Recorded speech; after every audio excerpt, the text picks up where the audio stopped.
Happy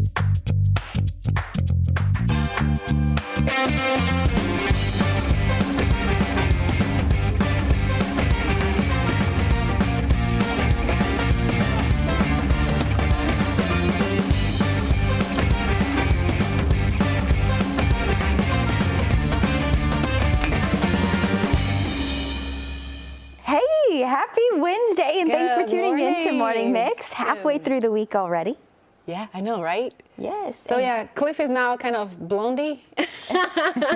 And so it's going to be a girl show, as we say, and I think it's been a while. It's been a while, yeah. It's good First to be show back. of 2024 doing it together. That's for sure. Yeah, I can't remember the last time we did it last year, so I think it's really been a while. Yeah. So, happy to be with you today. It's good to be here, yeah. So Natalia, here on Morning Mix, also Mix at 3, also Director of Lifestyle Services, also a mom. I was just going to keep going on. A wife. She does it all. Okay, you get the point at this point. Oh, yeah. What else can I add to my list? Yeah, so hubby's out of town, like I said, so I'm doing a lot of stuff with the kids, making sure they get them to school and pack lunch and doing hair and my hair and makeup and getting ready for the show. And Cliff is a little under the weather, so I'm feeling him for him today. That's right. Yeah, happy to be here with you. Yeah, happy to have you. And today it is a Wednesday, which means we have our friend Will Rogers, okay? So we have a Wealth Wednesday today. We also have some things that are happening in the area that we want to tell you about, okay? We have our friends at Augusta Locally Grown here to talk about a conference. Love to have them on the show. We have people here from Fort Eisenhower telling us about some things honoring Black History Month, okay, for the month of February. And with that said, let's kind of get into it. It is Wednesday, right? Speaking of Wednesday. Yes. Which is yes. Time to click the mugs. But try not to break it. Yes. It's time to announce our Mug Club winner. And today we're sending a shout out to Vicky Kerr from Grovetown, Georgia. She has just won the mug and joining our Mug Club. So congrats. And you can become a member too. Just scan this QR code. And Vicky, you're going to be receiving an email. And if you come to the station, if you're here, and if we're here, let us know, because we'd love to take a picture with you. Okay, yeah, and then we can share it on the show. If you already do have a mug and you'd like to take a photo and share it with us, remember you can do so. If you go to our website, we have a link that you can share that photo with, and maybe we can post it here, you know, during the show and share it with everyone at home. But if you haven't received your mug yet, guess what? You can sign up every day. Just a reminder, we don't choose it, okay? The winner is picked at random. But I will say, one woman, she really wanted a mug not too long ago. Hermione, I think this was like 2 weeks ago. And I told her about it. I was like, hey, here's the link. And I sent her the link. And then I kid you not, I want to say it was the next week, she actually received it. So I don't know how many times she signed up, because I told her you could do it every day. But again, it just goes to show, like, it could be you. It might take longer, or you might be the next person, but don't give up. All right, just scan that code right there. All right. Okay, let's dive right into this. And I know you're probably happy, right? Because you're a Beatles fan. Right? I am. Okay. Yes. You're a Beatles fan. Yeah, Beatles fan. Well, listen to this. The Beatles have yet another million seller. But this time, it's got nothing to do with music, okay? It's a painting made by John, Paul, George, and Ringo during their 1966 world tour. It was just sold at Christie's in New York for $1.7 million. That's a lot of money. So according to Christie's, the Fab Four were at the Tokyo Hilton when they were presented with a set of art materials. That reminds me a little bit of Picasso. So the group placed chairs around the table and worked on the painting in between concerts in Japan. So the artwork, titled Images of a Woman, took 2 days to complete. I like it. Okay, so I think it's beautiful. They created this in between shows. That says a lot, and it sold for $1.7 million. Okay, it sold for $1.7 million because of who they are, number one, right? Yes. But I will say the colors are really pretty. They are.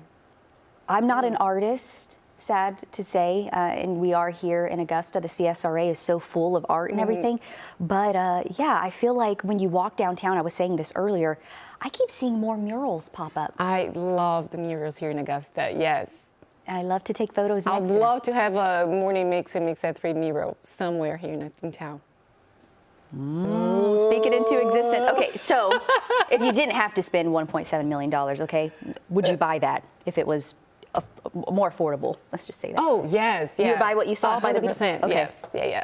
Because it's by the Beatles, or you really do like it? Oh no, even if it was like an Okay. unknown artist, I really like the painting. I Yeah. like the colors. Yeah, All right, yeah, there I you think have they it. did a great job. Okay, listen to this now. We're talking about Medicare, all right? It has started its first ever negotiations with drug makers over the cost of 10 expensive medications, because we know that medications can cost some money. Oh, yeah. Drug companies have argued negotiations could chill the research and development, leading to fewer new medications coming to the market. The negotiations come as Senator Bernie Sanders is once again taking the pharmaceutical industry to task. Yeah, he issued a report Tuesday highlighting the cost of 3 blockbuster drugs that are far pricier in the U.S. than other countries. Among them, the annual list price of a blood thinner that reduces the risk of stroke is $7,100 in the U.S., but it's under $1,000 in Japan, Canada, Germany, and the U.K. In France, it's just $650. Well, when you say what $7,100, right? Yeah. And then you go to France and $650, that really is a huge difference. But still, it still really is costly. Yeah. So Sanders issued the report ahead of a hearing Thursday with the CEOs of Bristol Myers Squibb, Johnson & Johnson, and Merck. The hearing is before the Senate Committee on Health, Education, Labor, and Pensions, which he chairs. Really a sad situation, you know. It's kind of like the cost of health. How much are you going to pay for it, right? Very, very expensive. And when you go to other countries, Yeah. it's just a difference. I mean, if you get to the point that you need medication, yeah, there's nothing you can do. But by all means, I'm a huge defensor. Like, if you have to do it with your health, whatever you need to do to avoid medications, do it. So I think that's why we stress the importance of doing, working out and having a healthy lifestyle and eating healthy. True. You can avoid all that stuff. True. That is very true. And you should always talk to a doctor too, right? Always. So this leads us to our social question. What's the most you've ever had to pay for a needed medication?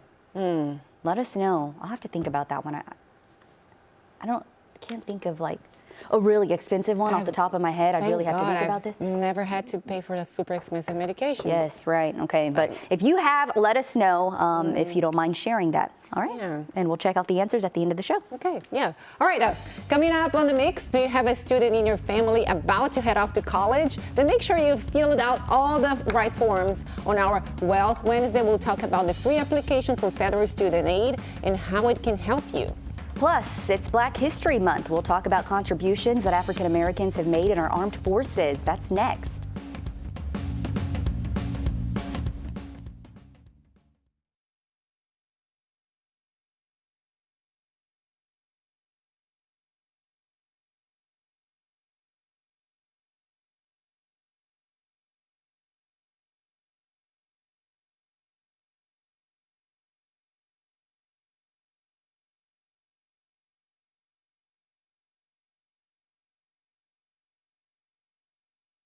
Well, we're going to get a picture real quick and then we'll... Oh, no. Yeah, thank you.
time for our Wealth Wednesday. If you're preparing to send your child off to college within the next year, you may find yourself filling out the free application for federal student aid to find out if and how much financial aid he or she is entitled to as a higher education student. Now, whether you have completed the FAFSA, what they call it, before, or are thinking of starting the process for the first time, there are notable changes to the process and timeline of the 2024 application that you need to know. That's right. We are joined by certified financial planner Will Rogers to discuss the changes to the 2024 FAFSA. Good morning, Will. And we came with a fresh news for us this morning. Yeah, it's the financial aid application. And, if we need to go to dog school, Baxter can apply for the FIDO aid form as well. There you go. And something you just mentioned, too, during commercial is the numbers of the FAFSA application for 2024 is the number of applications that normally would be processed by this time is down over 57%. And it's because it is a new form. A lot of the guides and instructions just haven't gone out there. And so people are confused. And I'm hoping today we can give people some answers and guidance. And so I guess with the guidance, what are the main topics that parents need to be familiar with? Well, first off is what is the FAFSA? And then does it make sense for you to complete it with you or your child? If so, what information do you need? What happens after you complete the form? And then the deadlines have changed this year, so knowing the new deadlines is important as well. Okay, so like the first thing you said, so what actually is the FAFSA? So the FAFSA, it's a federal application for federal assistance for higher education. And what it does, it collects financial information about a student and their family. And the process is a lot simpler this year because it imports almost all of your financial information from federal tax information.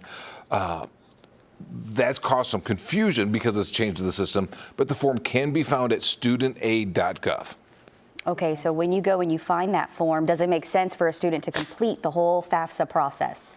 Absolutely. So as you're looking at the FAFSA, it's the gateway for any federal financial aid, but almost all other aid will say, hey, we'll give you some money if you don't get federal. So you got to apply for federal to be eligible, say for the Georgia Hope Scholarship or anything else. So you need to apply for the federal aid first. First timers are going to need to create a federal student aid ID, so they're not using their social security number. And then everyone who will be contributors will also need to create their own account. So you've got the student, you've got mom, you've got dad, everybody lottie-dottie needs to have an ID. Okay, what information do students need to complete the FAFSA? You really want to gather all of this ahead of time because otherwise it's kind of scattered. As you look at it, there's some simple stuff, the student's date of birth, social security number, address and contact info, but then also the parent or spouse's social security information, driver's license or alien registration if you're a non-U.S. citizen, but then a tax return for all involved, plus your financial statements, cash, checking account balances, net worth information on investments, business properties. Then finally, the name of the college or school you're looking to attend. And if you're still in high school, you can list up to 20 schools that you're considering.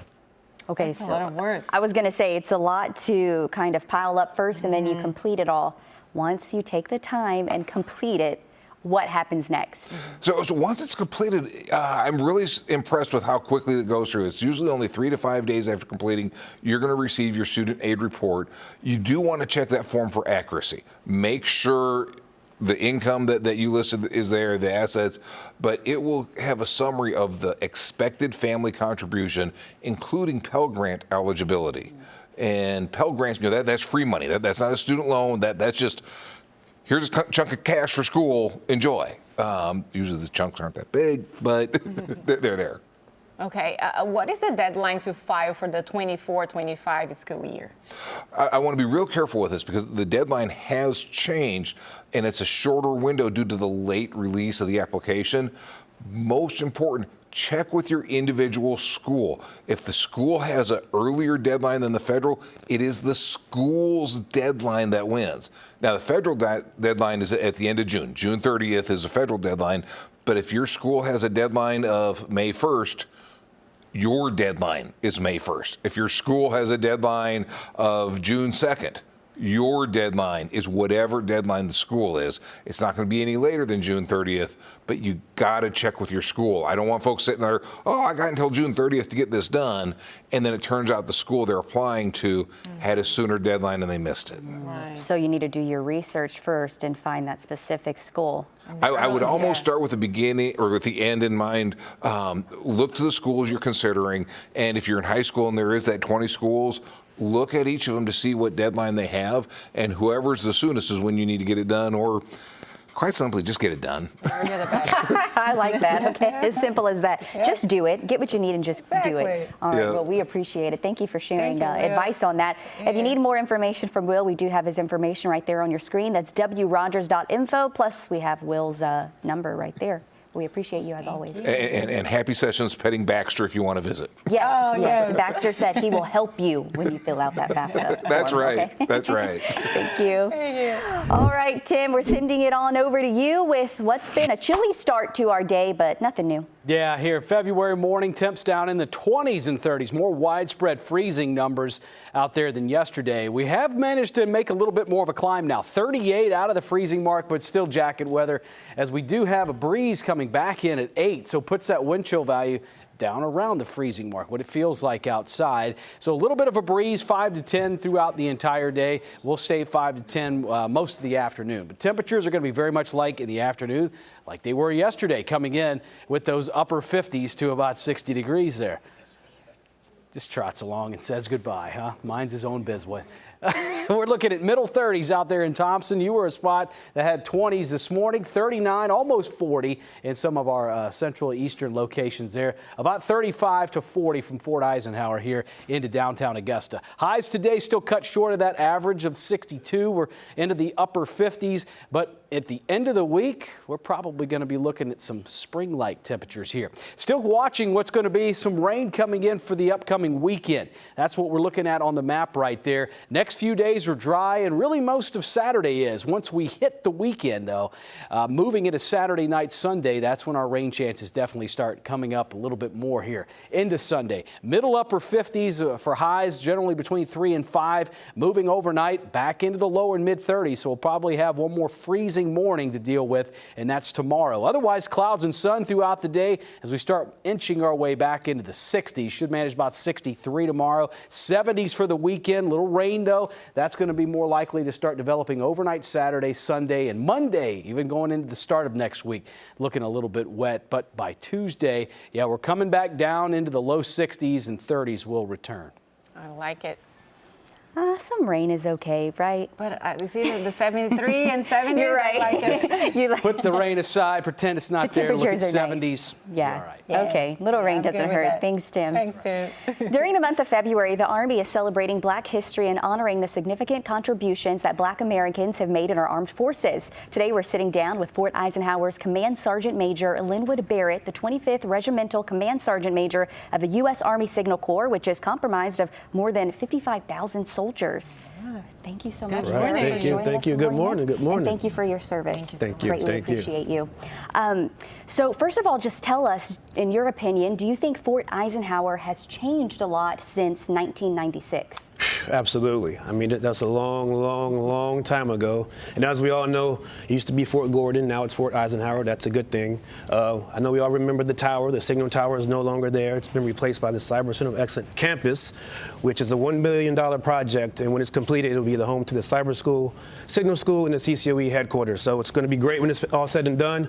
It's still in construction, so we're looking forward to having that. But additionally, the quality of life, way better. New houses, commissary hours, new buildings, new barracks. Everything has improved over time for the better. Quality of life is very important to the command and the team. So all residents there are living a better life than what I saw when I was there in 1996. Awesome. I love to see all the changes happening there. I really do. What does it mean to be a regimental command sergeant major overseeing more than 50,000 soldiers? Okay, look, so here's the thing, right? Great job. Best job ever. I've had some good jobs. I would never change none of them, but this is absolutely one that takes the cake. I'm the senior enlisted advisor to the Chief of Signal, the Commandant. Our primary mission is we're responsible for training soldiers to be signaleers. Make sure that when they leave, they're confident, reliable, qualified, capable, and ready to support the nation. I see them every day doing great things, I'm telling you, and it just warms my heart to be a part of it. I also travel, I talk, I recognize soldiers, which we're going to do before we leave, I believe, with the chip. Okay. And there are issues or concerns, I take it back to the appropriate level of leadership, and we address it. Great job, though. Best job ever. Really? Oh, that's amazing to hear. What does it mean for you to be in such an influential position? I mean, I just love the fact that I can give back. I love people. I love serving people. I love being able to take care of soldiers. So anything that I can do to influence them to be better or help the Army, I just look forward to doing it. Okay, and with close to 30 years of experience and in highlighting Black History Month, can you talk to us about the importance of diversity and inclusion in team building and how important it is and the lessons learned? Yes. So African-American soldiers have been serving the Army for over 200 years. There's currently 200,000 serving it right now at camps, post stations across the globe. To date, 70 Medal Army recipients, so the contribution needs to be highlighted and is very important. Diversity and inclusion, super important. That is exactly what makes this Army great. This is why we will always fight and win, because we take everybody's input, their cultures, their backgrounds, and their way of life, and we combine it as one. We provide the opportunity for everybody to be all they can be. And when we do that, there's no nation that can beat us. Very true. I love Nicely that. said. That's so powerful. Yeah. Yes, nicely said. We are running low on time, but we want to talk about this chip challenge. Okay, so the chip challenge is just our way of kind of recognizing excellence. We don't wait, we do it right there on the spot. It's a way of saying thank you for all you've done and thank you for all you will do. And before I leave, I'm going to thank you on behalf of everybody at Fort Eisenhower with this challenge. The thing is, you got to catch it. And if you don't catch it, I got to do push-ups. So I'm going to make this a little bit easier than normal. And this is like a no-fail mission, because if you drop it, you will be the first. Anchor.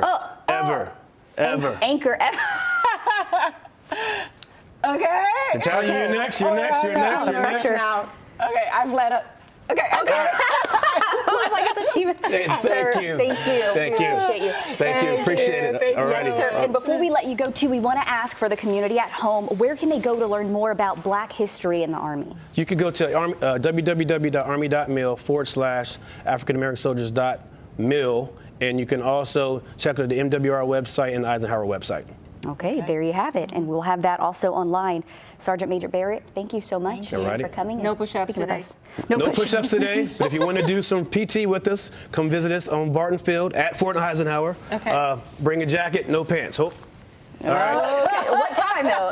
You guys do PT? 06:30, but we can flex that.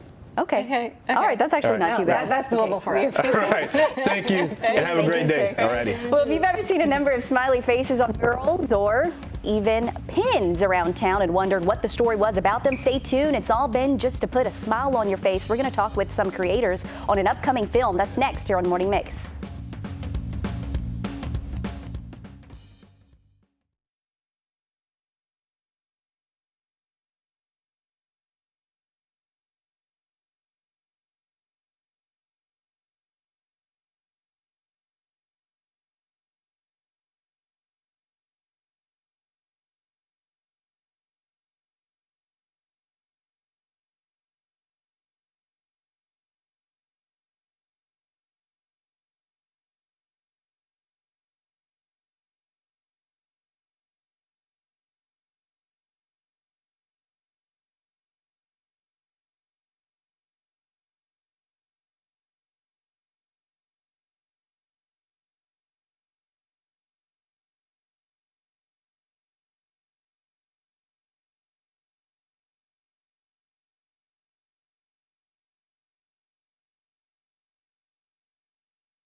you. I think And there's Part of our, it's part of our decor. Notice in the back. in the kitchen every day. awesome. Nice. So maybe you can mention that. Oh,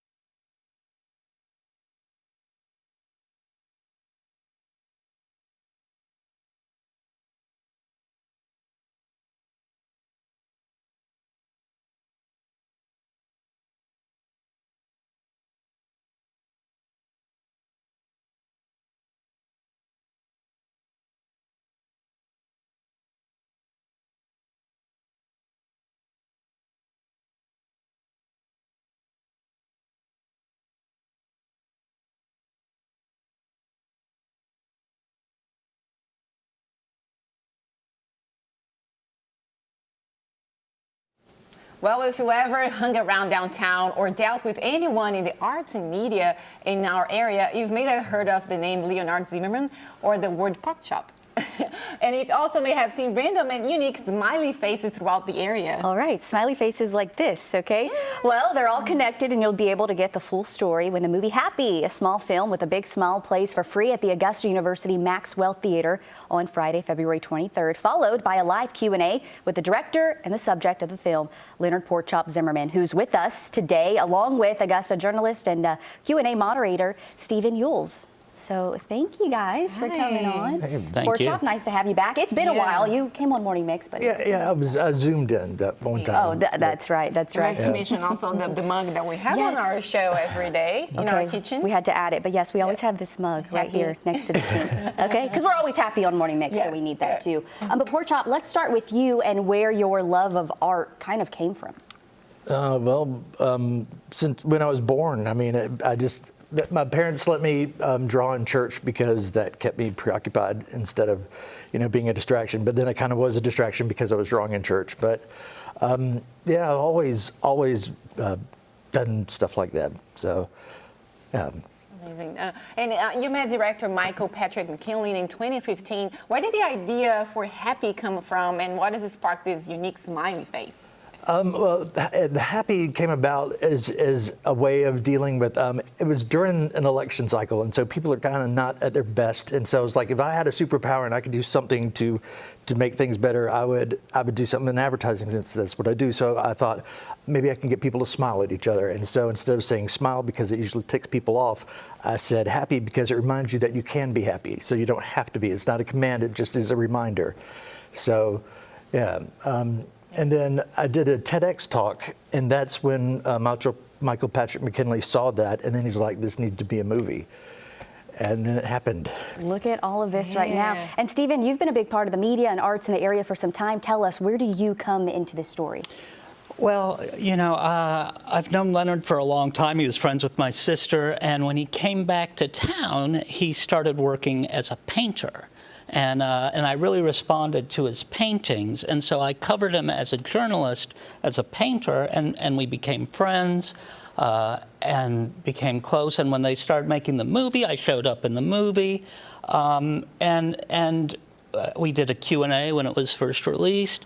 So really, I've just sort of been riding his coattails for years, and plan to do it as long as humanly possible. As long as he wants. Yeah, as long as I am allowed. Awesome. And in 2019 and 2020, people were surprised to walk through downtown and discover these huge murals suddenly appear, done by you and assisted by friends in the art community here. What's the story on that? Well, it depends which one, but the Augusta I Love You mural, if that's one you're referring to, yes. That building had a lot of graffiti on it. And Shashir at Tire City, who made the mug, was like, would you want to paint something on this? And I'm like, well, this wall needs some love. So then Augusta I Love You was born from that. But a group of us, just over a couple of weekends, got that painted. So that was, and then the building got bought because it was empty, vacant at the time. And I was concerned that it was going to get painted over. The new owners asked me to repaint it. So it got a fresh coat. But I love seeing those murals too, and of course the happy face. So the story is being shown again. We want to let everyone know for free. It's going to be followed by that live Q&A. How did the idea, just kind of stem? From the movie or For the movie.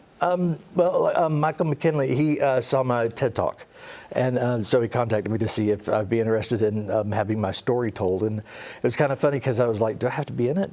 That was the first, because this makes me nervous. So, but I felt it was a story worth sharing, because if my story could help anybody, then I'd be stupid to not do it. Yeah. Yeah. So. Where can people go to find more information about the movie? And they can go to the Augusta University website, which is augusta.edu, and look up the Maxwell Theater, and it has more information there.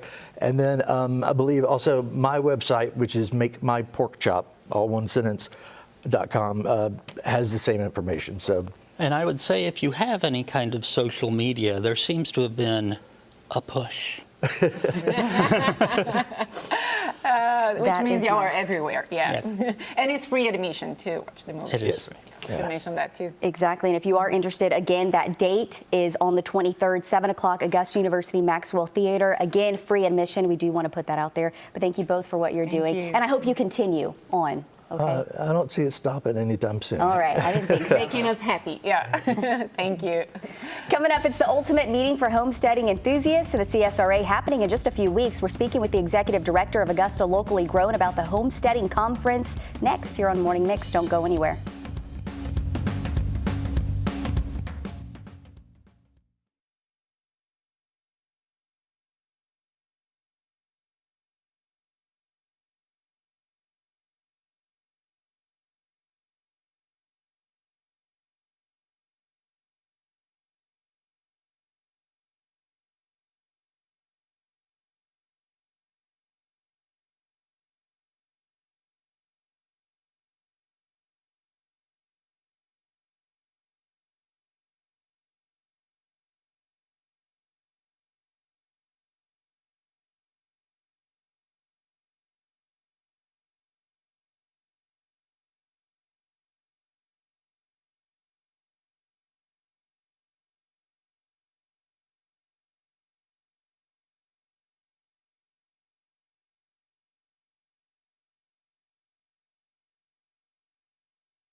How are you now? Oh, I am 34 weeks.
You're watching Morning Mix. It's time to celebrate the growth and impact of farmers markets around the country and the importance of their role in Americans' food chain, especially in food deserts. The first annual Homesteading Conference is on March 2nd, and Augusta locally grown Executive Director Rebecca Van Lonen is with us this morning to tell us all the details. Yes. Good morning. Good morning. I'm so excited. I'm so excited that we're actually talking about this conference. So Amazing. We're happy that you're here on Morning Mix Yes. to tell us all about it. Before we get to the conference, though, just for people at home that may not be aware about Augusta Locally Grown, can you tell us about the organization and what you all do?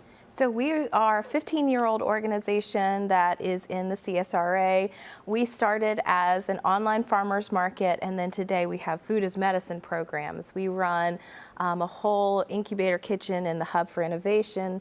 We do a year-round online farmers market, and then we have in-person markets that double SNAP and EBT. So if you want fresh local food, come to us because we're your connection. Perfect. Okay, so now let's talk about the conference. It's happening on March 2nd.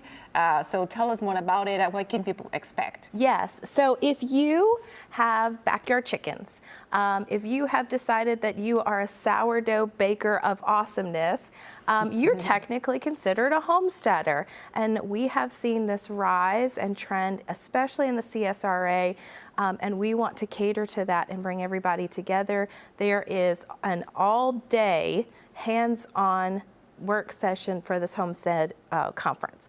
So if you need hands-on experience, this is what you want to sign up for. If you want to connect with other homesteaders, come on down. So this really is a one-stop shop. There's different things happening. Can you kind of give us some insight? Yes. We've had a lot of questions of, am I going to have too much knowledge or too little knowledge to be able to come? The answer is we've got workshops to cater to all. So if you are beginning vegetable gardener, we have those workshops. Whereas if you are, say, more seasoned and you're looking into cure your own meat, we have that because that's quite a process too. We've got water bath canning, which can be entry level to pressure canning. So anyway, yes, a little bit for everyone. Wow. I'm not that advanced because I'm questioning what I will be learning. What those are. But I need to go to learn, right? Exactly. Hey, Becca, are there any funds or programs for farmers and vendors to assist them? Yes, yes. So we tried to keep it very low admission. If you need help, please contact us. We want to make sure that everyone has a chance to attend. We even have catered towards families. A lot of homesteaders are families. So we have where children can come for free. So you just have to register so that we can anticipate that they're coming. But please come on down. Exactly. Definitely check them out. And Rebecca, since this organization has been in existence, how have you seen it impact the area? Oh my goodness. Especially in the last few years, we've really seen local foods truly been embraced by our community, which is wonderful.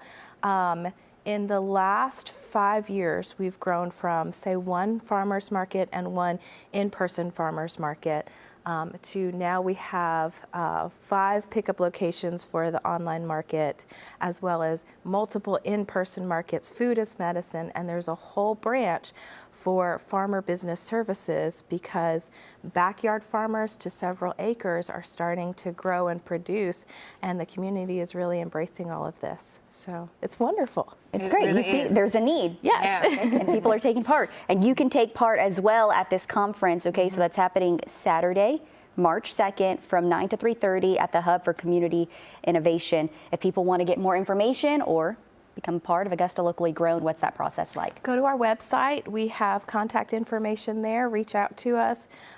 We even have a landline phone now, so you can call us. It still exists. And you will pick up. And we will pick up. Okay, Yes. that's the question. All right, Rebecca, thank you so much for your Thank patience. y'all. Thank you. All right, we're checking in again with Tim. Tim, what do we need to know? What would you like? I just want sun. Just another sunny day? Yes. We got you that. Okay, we have good. sunshine. We have temperatures that are still on the cold side. Give it a little time. We'll start moving into the 50s later on today, but 30s are still around. A little bit of 40s starting to show up here on the map. We've got a breeze, though, back, bringing that wind chill still down around the freezing mark here. Heading in the same direction we were yesterday, middle upper 50s, clear skies. But a lot of our readings, most of them a couple hours ago before the sun got up here, we were around freezing. North and south of the interstate, it wasn't just a few spots. We did get as cold as about 28 here in Augusta, so we were one of the colder spots. So there's upper 30s and 40s starting to fall in line. Sunny skies, winds not as breezy today, too. Remember yesterday we were still looking at gusty winds, 20 plus in a lot of our South Carolina counties and even around the metro. That's slowed up just a bit. So for the next few days, warming trend. Average highs tomorrow into Friday and the weekend. Looking forward to that. Possibly at that 68, almost 70 mark like we had a week ago on that Friday. But taking the path on through and that 5 o'clock drive, no problems here. Still keeping that east to northeast cool flow of winds. We'll see a little cloud cover developing overnight tomorrow. Down to the freezing mark we go, 50s and eventually 60-degree weather on the way. Kind of starts a trend of 60s tomorrow afternoon. Close to 70. We'll have to wait and see. There may be a few spots that get up right around that 70 mark on Friday. The weekend, well, the rain chances are up. Coming up more into Sunday and Monday of next week here. So hold on to that thought there. A little wet, though, going into Monday. Sure. Okay, but look at the 70s, though. Yeah, I don't mind because we have the 70s, so I don't mind the rain. It's crazy. Time for another cookout. You're talking all that food over there. I just started thinking you're here. You know, Talis was talking about it. I said it's time to have them back. We can locally grown some Brazilian meat at the house right there. It's time. Yeah, at your house too. At your house, let's do it. Okay, one night at yours and take it all at your her house. husband cooking that stuff, man, because he does it right. I like it. But we're gonna do it. We're gonna do it. Oh, okay. good. We need to find a day that all of y'all can come. Okay, we'll hold you to it. You said it here on Morning Mix. Okay, so we can replay Open this. that Someone's up. someone's DVRing. You're right. this. Okay, Tim, listen to this since it's weather related. Okay, Sure. a new study suggests adding a Category 6 to the Saffir-Simpson scale, which measures the intensity of hurricanes. So right now the scale stops at a Category 5, which is a storm that has sustained winds of 157 miles an hour or greater. But the authors of this study want that capped at 192 miles per hour. Anything stronger would become a Category 6. Well, according to the study, between 1980 and 2021, there were 5 tropical cyclones worldwide that exceeded the hypothetical Category 6 threshold. Changing the Saffir-Simpson scale has been discussed for years. It only registers wind scale and does not include the impacts of storm surge and rain-induced flooding, which can be the most deadly and damage-causing. Yeah. Ooh, okay. So what are your thoughts, Tim, on that? Cat I mean, 6? if you want to, I think at one point, what was the one that, I'm trying to think now, what was the one that just sat over the Bahamas for like 3 days? It was like 3 or 4 years ago. It was was Maria. No, not Maria. Maria I'm not was even going to say. You think I'd We've had remember so this many- stuff? I'm I not got even too gonna much tell Maria going was on. 2017, and it was in Puerto Rico. Yeah. It devastated Puerto Rico. Yeah. But Bahamas, I can remember. Ivy? I mean, okay. could remember I mean, on some names. what, 5 plus? Just make it 5 plus? I mean, how much do you Yeah. want to keep adding? It's kind of scary to say Cat 6. Like, It is. That's what I was kind of thinking. That's a But beast. It's not a lot of times that we're using Cat our 5 all the time. But I was going to say the Cat 5s that we have It's, had. I you mean, know, oh my goodness. Yeah. Landfall Cat 5s, it's usually a 5, and then all of a sudden it makes landfall and it's a 4. It might have died a little bit. Cat 5, I mean, it's high enough. Sure. Good gracious, man. You start getting that high. Yeah. But, Okay. oh well.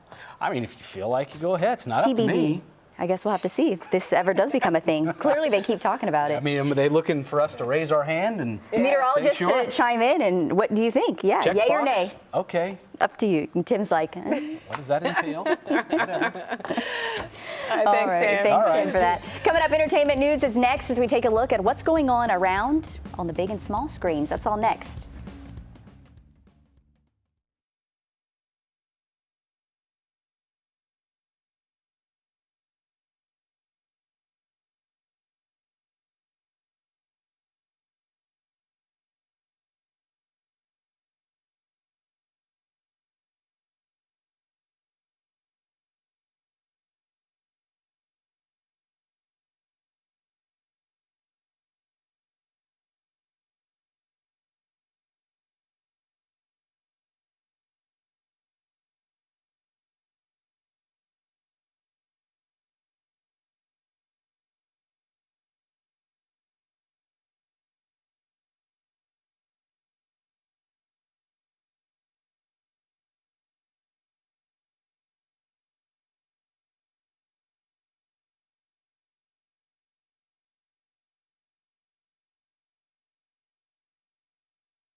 Today in entertainment news, a Grammy winner gets some unwanted attention and a pair of 80s fantasy films are back. Here's David Daniel with the Hollywood Minute. Taylor Swift's attorneys are threatening legal action against a college student who tracks the singer's private jet. Jack Sweeney says he received a cease and desist letter over his social media accounts that report flights by Swift and other celebrities. Sweeney claims he's merely reporting publicly available flight data. The letter claims the reports pose an imminent threat to her safety and well-being. Sweeney says Swift's fans are interested in her travels and she should expect her jet will be tracked. How are you enjoying my labyrinth? It's a piece of cake. Really? Oh. 2 Jim Henson classics are back. Shout Studios and the Jim Henson Company have released what they're calling the definitive digital versions of Labyrinth, starring David Bowie and Jennifer Connelly. When single shines the triple sun shall be whole, the two make one. This is a piece of the Dark Crystal. And The Dark Crystal, directed by Henson and Frank Oz. The films are now available as a digital bundle on select platforms. Awaiting the great conjunction in Hollywood, I'm David Daniel. Ooh. Okay. This seems interesting. It does, right? Kind of. I need to know more. Yeah, I need a little bit more on it. Yeah, different. Okay, listen to this. A member of R&B royalty is heading back on the road. Usher announces his past, present, future tour that starts August 20th in Washington, D.C. and ends 2 months later with a 2-night stand at Chicago's United Center. So among the other cities listed, you have Philadelphia, Atlanta, Dallas, and Miami. Yeah, pre-sale tickets, they'll go on sale this morning. And in addition to this tour, Usher has a lot more to offer. His 9th album, Coming Home, is out Friday, and he's the star of this weekend's Super Bowl halftime show. And I'm super excited to watch his show this Sunday. I am too. I'm looking forward to it, but I'm looking forward to it because, you know, he just had his residency in Vegas. Yep. And I kept hearing great things, like great things. So I'm wondering if his halftime show is going to incorporate anything from Vegas, or is this like completely new? And now I'm curious on this tour, like it has to be probably something different. Yeah. I heard he's bringing some things from Vegas to Vegas. Okay, yeah. Right? But we shall see. I love Usher. Yeah, I do too. Okay, moving on. Mariah Carey is returning to the Vegas Strip for her 3rd residency. Speaking of artists there, yeah. yes. Her celebration of Mimi the show will have 8 dates in April at Dolby Live in Park at MGM. It celebrates the 19th anniversary of her album, The Emancipation of Mimi. So she'll play hits from that 2005 album and other hits from her career. Her first 2 residencies were at the Coliseum at Caesar's Palace. Tickets go on sale to the public February 10th. I like this. Okay, I really enjoy Mariah Carey. I will say this, though. I feel like every time she's performed here recently, I don't know if she's really singing live or not. I'm always curious, but yeah. I really do enjoy her. She has an amazing voice, and I mean, she puts on a great show. She does. She has an amazing voice, yeah, when she sings. Because sometimes I question, or I'm like, or is she really that good? I don't know, but I'm always looking, especially when she's hitting her high notes. I'm like, yeah. Are you? Let's go. Hitting those notes? Okay. Well, we're about to wrap things up, but not before taking a look at your answers to our social question. What's the most you've ever had to pay for medication? We want to know. Plus, I have a quote to get your day started. That's next.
All right, thanks for joining us, okay? And thanks to all of our guests today. Thank you. What a busy show. We did. Great show. Great information that we love to send to y'all. Exactly, and we appreciate you watching. But before we say goodbye, it's time to check our social question. What's the most you've ever had to pay for a needed medication? Let's see what you guys had to say. Oh, what, Susan? I had an inhaler once that was $26,000 to fill. I did not fill that one. Okay. Oh my gosh.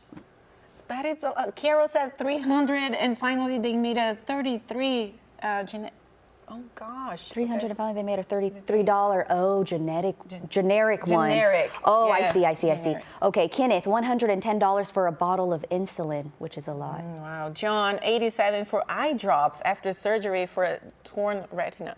Ooh. Oh, gosh, y'all. That sounds like it hurts. Jim, close to $90 for antibiotics years ago. And Howard, $600 for medication for my wife. Oh, that hurts. Okay. That's a lot of money on medication. Susan up there, though. I had to, did I read that right? She said 26K. Yeah, I think okay. February 7th. All right, this is our quote. Do not allow people to dim your shine because they are blinded. Tell them to put some glasses on. Lady Gaga said that one. All right. Gotta love Lady Gaga. Put your glasses on. Keep shining, okay, and stay bright. And we appreciate you for tuning in to Morning Mix. And we'll be back at 3 with Mix at 3. All right. See you then.